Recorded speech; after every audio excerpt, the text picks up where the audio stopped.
पहले अमित शाह से मिलने पहुंचे और अब सीधा राजभवन पहुंचे हैं केशव प्रसाद मौर्य। उत्तर प्रदेश की सियासत में क्या कुछ बड़ा होने वाला है, समझेंगे। हमारे साथ चंद्रकांत जी मौजूद हैं। चंद्रकांत जी, अचानक से केशव प्रसाद मौर्य राजभवन क्यों पहुंचे होंगे? देखिए, अमित शाह से वो मिले थे, केशव प्रसाद मौर्य दिल्ली गए थे, वहाँ उन्होंने उनसे मुलाकात की थी और अब अचानक राजभवन पहुंचे हैं। आपने जल्दी जल्दी केशव प्रसाद मौर्य की तस्वीरें देखी नहीं होंगी जब वो राजभवन जाकर के आनंदीबेन पटेल से मुलाकात कर रहे हों। आपने योगी आदित्यनाथ की तस्वीरें तो खूब देखी होंगी जब वो राज्यपाल से मिलने के लिए जाते हैं, लेकिन केशव प्रसाद मौर्य अचानक पहुंचे राजभवन और उन्होंने आनंदीबेन पटेल से मुलाकात की।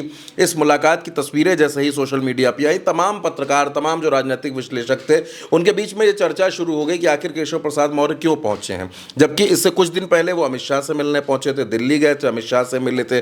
तो क्या उत्तर प्रदेश में वाकई कोई एक बड़ा बदलाव होने जा रहा है? देखिए, भारतीय जनता पार्टी अभी तक राष्ट्रीय अध्यक्ष का ऐलान नहीं कर पाई है। केशव प्रसाद मौर्य का नाम उसके लिए भी चल रहा है कि राष्ट्रीय अध्यक्ष बन सकते हैं। भारतीय जनता पार्टी उत्तर प्रदेश में अपना प्रदेश अध्यक्ष नहीं नियुक्त कर पाई है, वहां भी तमाम चर्चाएं चल रही हैं। लेकिन इस बीच आपने देखा कि केशव प्रसाद मौर्य के ऊपर एक मामला चल रहा था। वो मामला था फर्जी डिग्री से चुनाव लड़ना और पेट्रोल पंप हासिल करना। इस मामले में हाईकोर्ट ने उनको राहत दे दी है। उनके ऊपर जो है वो पूरी तरीके से इस मसले से वो बाहर निकला, यानी उनकी राह का जो सबसे बड़ा कांटा था वो निकल गया। और जैसे ही ये फैसला होता है, उसके तुरंत बाद केशव प्रसाद मौर्य दिल्ली जाते हैं, अमित शाह से मुलाकात करते हैं। जब वो अमित शाह से मुलाकात करते हैं, तब यहाँ पर एक चर्चा ये शुरू होती है कि उत्तर प्रदेश में कुछ बदलाव होना है, संगठन में भी और सरकार में भी। सरकार में कहा दरअसल ये जा रहा है कि कुछ मंत्रियों की छुट्टी होनी है और कुछ नए मंत्रियों की एंट्री हो जानी है, मंत्रिमंडल का विस्तार होना है। वैसे भी मंत्रिमंडल विस्तार हुआ नहीं है, तो वो इस बात की एक चर्चा चल रही है।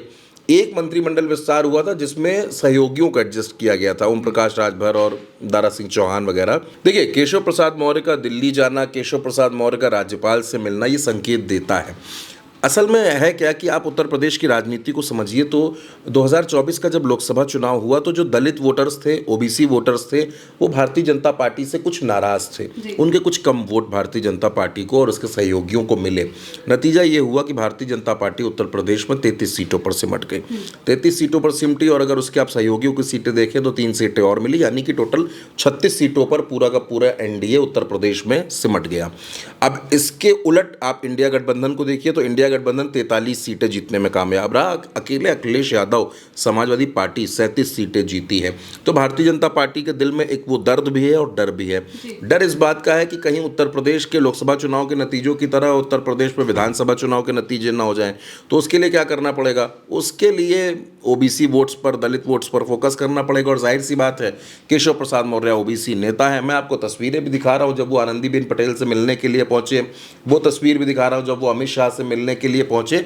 देखिए, कहा जाता है कि a single picture speaks louder than words. तो ये तस्वीरें वही हैं जो शब्दों से ज़्यादा बोल रही हैं और इन तस्वीरों की चर्चा उत्तर प्रदेश में, आप ये समझिए कि बारिश का मौसम है, लेकिन बारिश के मौसम में भी लोग चाय की चुस्कियों के साथ अब इसकी चर्चा ज़रूर कर रहे होंगे कि आखिर उत्तर प्रदेश में क्या होने वाला है, ये किस बदलाव का संकेत है और अगर वाकई कोई बदलाव होने वाला है तो केशव प्रसाद मौर्य को मिलने क्या वाला है। बिल्कुल। और केशव प्रसाद मौर्य जिस तरह से अचानक पहले अमित शाह से मिलते हैं और फिर आनंदीबेन पटेल से मिलने के लिए पहुंचते हैं, ये कई सारी चीज़ों की तरफ इशारा कर रहा है। मंत्रिमंडल विस्तार भी है और आने वाले वक्त में राष्ट्रीय प्रदेश अध्यक्ष भी बदलना है। अब देखते हैं कि केशव प्रसाद मौर्य क्या प्रदेश अध्यक्ष बन सकते हैं या फिर उनको लेकर कुछ और चर्चा होने वाली है। आप क्या सोचते हैं, कमेंट में बताइएगा। मैं हूं महिमा और आप देखते रहिए भारत एक सोच।